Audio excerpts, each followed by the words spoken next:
Here's something else. Most people are not living their dreams because of fear, ladies and gentlemen. I was in Columbus, Ohio yesterday speaking for a particular Ohio department. Young lady named Karen who greeted me, who organized the event. Very talented, very skillful. And she was talking about she wanted to become involved in the consulting business. I said, why aren't you doing it? I said, you have the abilities. I said, you're not here because they like you. You're here because you're doing the job. You're making things happen. And she came up with all kind of ideas, but finally she said, I guess I can't see myself doing it. I guess I'm afraid. Fear, limited vision, and lack of self-esteem is what keep most people doing things they don't want to do. I flew from Columbus, Ohio to Denver, Colorado to a major communications company. And the person that picked me up at the airport told me about the fact that the company was planning on having a major downsizing. And they offered some of the employees there an early retirement, and some of them will earn as much as $300,000. And they said, this is the last time that you can take this offer. If you don't do it, when we have the downsizing, you might be among those who will lose their jobs, and all you will get is your severance pay. And only 50% of the people who were eligible to take the $300,000 took it. The others were afraid to take a chance on themselves. The others couldn't see themselves beyond that company. They couldn't see life after that company. The same reason that people stay in relationships where they're abused or they're unhappy or it's unfulfilling. They can't see themselves beyond that relationship. They can't see themselves enjoying life without that person. They think that this is all that they can do. The same reason that people get stuck at a certain level in life. They can't see things being better for them. And they think that this is it and this is all they deserve. This is all they've ever seen. It's been passed on to them. And they think that this is it for them. Oh, no. I was looking what Dr. Blanton, Smiley Blanton, who is a colleague of Dr. Norman Vincent Peale, what he said about fear. He said, fear is the most subtle and destructive of all human diseases. Ladies and gentlemen, fear kills dreams. Fear kills hope. Fear put people in the hospital. Fear can age you.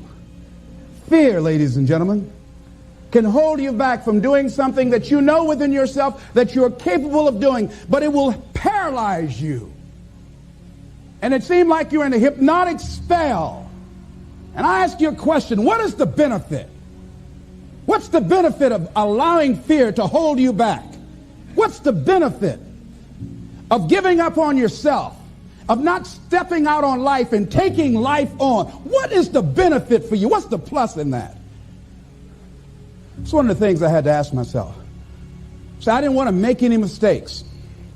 I wanted everybody to like me. I wanted to be perfect the first time I did something. It's not going to happen. You're going to make some mistakes. You're going to hurt some folks' feelings. You're going to create some enemies whenever you decide that you want to begin to take life on. You've got to ask yourself, how long am I going to allow this to hold me back? I like what Zig Ziglar says. He said, fear is false evidence appearing real. That is an illusion that we create in our mind. It is a state of mind that can be changed. So let's look at how we can begin to take some steps to restructure that fear, to begin to expand our visions of ourselves, to begin to increase our self-esteem. Webster said that self-esteem means confidence and satisfaction in oneself. Look at your life right now. Whatever you've done up to this point in time, your life is working. Whatever you have produced, it came out of you as a result of the kind of person that you have become. It's a result of your choices. It's a result of your consciousness. Now you have to ask yourself, are you satisfied with what you have produced? Is this what you want? Would you like for things to be better than this? Do you believe that you deserve better than this? Or are you content? This is it. You don't have to do anything else. That you've already resigned yourself in life and say, well, I'm happy. Are you allowing yourself to get off the hook like that? Or do you believe somewhere in the back of your mind or in your heart that there's some other great work for you to do? There's something else that life has for you. And that's why you're here. How do we handle this fear factor? How do we increase our self-esteem? You have to begin to fortify yourself. How do we do that? I believe that you have to begin to consciously monitor your inner conversation and start talking to yourself. Start building yourself up. Sometimes the only good things you will hear about you are the things that you say to you. So I'm saying learn to be your own booster. Start building yourself up. Start encouraging yourself. Start saying, I can do this. I can make this happen. When I started thinking about becoming a speaker, I said, yes, I can do this. I can make this happen. When I start trying to convince myself I can be a businessman after flopping and failing and losing thousands of dollars and feeling stupid and dumb and having people take advantage of me because of what I didn't know, I had to talk to myself because people were saying to me that I was dumb. And somewhere in the back of my mind, I was saying, you're right. Look at what I've done. I had to say, no, Les. Hey, come on, man. Get yourself together. You can handle this. You just haven't figured it out yet. It's all right. This is your training period. This is the tuition you have to pay for what you don't know.